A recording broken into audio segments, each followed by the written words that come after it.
তার আওয়াজের লেগে তো মানুষ চাইতে পারতেছে না। আওয়াজ করে গলা সাইডা দিয়া বলবেন, শীতকে আছে না কি হয়?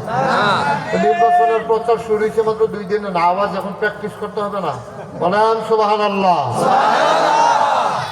এই ছেলে বলো নাই তুমি, বলেন আলহামদুলিল্লাহ, আল্লাহু আকবার, সবাই পড়েন আমিন। যেই কথাটুকু বলতেছিলাম, তো নবী করিম সাল্লাল্লাহু আলাইহি সাল্লাম পাঠিয়েছেন যুগে যুগে।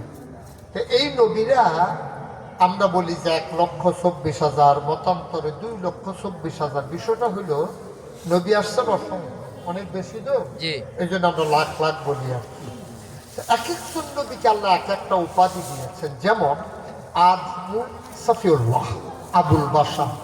আদমের নাম হইল, উপাধি হইল তিনি সফিউল্লাহ আবুল বাশার, অর্থাৎ পৃথিবীতে যত মানুষ আসবে সবার তিনি আব্বা। সুবহানাল্লাহ বলবেন না? সবার তিনি কি হয়? মোবাইলটা বন্ধ।